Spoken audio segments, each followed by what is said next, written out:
జై శ్రీరామ్, శ్రీమాత్రే నమః. జై జనసేన, జై పవన్ కళ్యాణ్, జై వారాహి. వందే మాత్రం. వీక్షకులకు అందరికీ నమస్సుమాంజలు.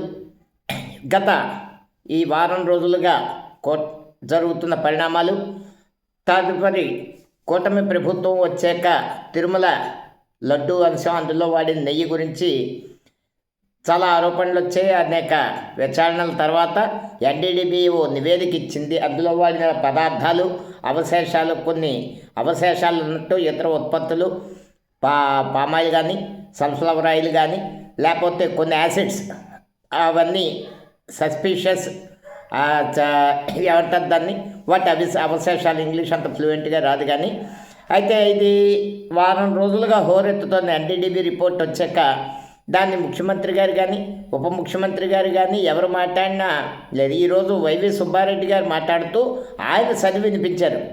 సస్పీషియస్ ఐటమ్స్ ఆర్ దేర్, అంటే అనుమానాస్పదమైన అవశేషాలు ఉన్నాయని ఆయన అంటారు. అనుమానాస్పదం అన్నారు కానీ కన్ఫర్మ్ కాదంటారు.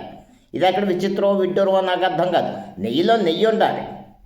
నెయ్యికి ఆల్టర్నేటివ్ కృత్రిమంగా తయారు చేశారు. సరే, ఇంకా జరిగింది. దీని మీద చర్యలు ఎలాగో తీసుకుంటారు. కానీ భవిష్యత్ ఏంటి? దేవస్థానాల నిర్వహణ అన్నది ఎలా జరగాలి? ఇక్కడ దేవస్థానాల్లో పనిచేసి ఉద్యోగస్తులే కాదు, ఇతరత్ర ఉద్యోగస్తులందరూ హిందువులే ఉండాలని నియమం పెట్టి తిరుమలలో కొన్ని ఖాళీ చేయించారు. నేను అనేది ఏంటంటే, ఇక్కడ ఉద్యోగస్తులే కాదు, పాలక మండలి సభ్యులే కాదు, దేవస్థానానికి సరఫరా చేసి ప్రతి కాంట్రాక్టర్ కూడా, ప్రతి ఉద్యోగి కూడా హిందువే అయ్యి ఉండాలి. ఉంటేనే వీళ్ళకి దేశం అంటే భక్తి ఉండాలి, దేవుడు అంటే భయం ఉండాలి. అలాంటి వాళ్ళని నియమించాలి. కాంట్రాక్టర్లు కూడా ఇతరస్తుల్ని తీసుకొస్తే వాళ్ళు ఇటువంటివే సప్లై చేస్తారు. ఇది ఒక తిరుమల దేవస్థానానికి సంబంధించింది కాదు, వెంకటరమణమూర్తికి సంబంధించింది కాదు. ప్రతి దేవస్థానాల్లో కూడా అరాచకాలు జరుగుతున్నాయి. ప్రతి చోట ప్రక్షాళన జరిగి కేవలం ఒకటైతే వాస్తవం, ఏ ఇతర మతాల మీద లేని అజమాయిషి ప్రభుత్వానికి హిందూ దేవస్థానాల మీద ఎందుకు? దీనికి పరిష్కారం ఏంటి అన్నది అది పెద్ద స్థాయి, నా స్థాయిలో కాదు. ప్రభుత్వాలు, కేంద్ర ప్రభుత్వాలు, ఎండోమెంట్ చట్ట సవరణ, ఇన్ని రకాలు ఉంటాయి. కాబట్టి దేవస్థానంలో అజమాయిషి కేవలం హిందువులకే ఉండాలి. ఇతర ప్రార్థనా మందిరాల్లో కానీ, చర్చిల్లో కానీ హిందువులకి ఎలా స్థానం ఉండదో, ఇక్కడ అన్యమతస్తులకు కానీ, ఇక్కడ సరఫరా చేసి కాంట్రాక్టర్లకు కానీ వేరే వాళ్ళని ఉండడానికి వీల్లేదని నా ఉద్దేశం.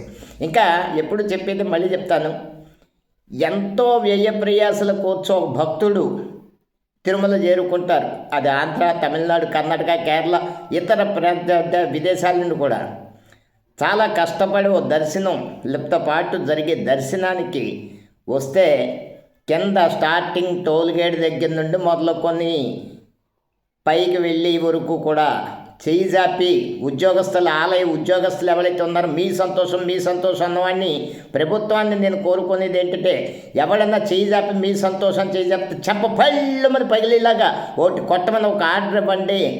జీతాలు చాలటం లేదా?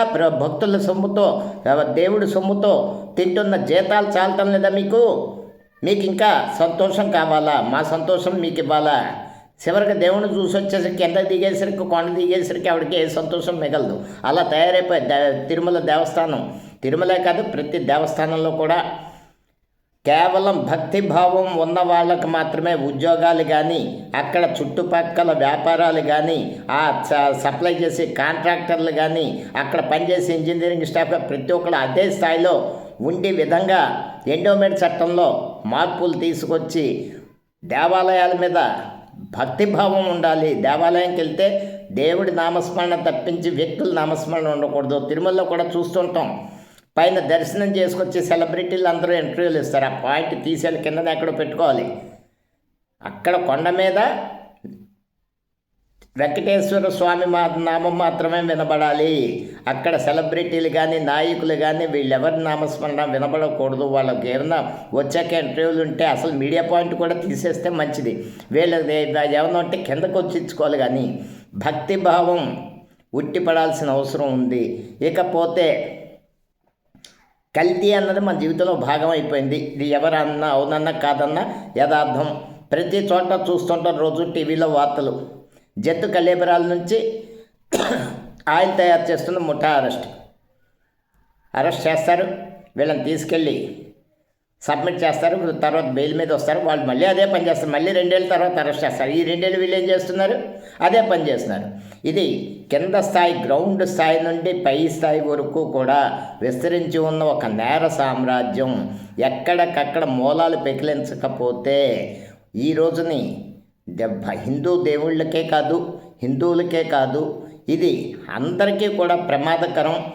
మనం వాడి ప్రతి విషయంలోని పూజా ద్రవ్యాల్లోనే కాదు, ఎన్నో మార్పులు వచ్చి పూర్వం దెబ్బ తగిలితే పసుపు పెట్టుకుంటే ఆ దెబ్బ మాడిపోయింది. ఇప్పుడు పసుపు పెట్టుకుంటే దెబ్బ కాస్త పుండైపోయి డాక్టర్ దగ్గరికి వెళ్ళాల్సి వస్తుంది.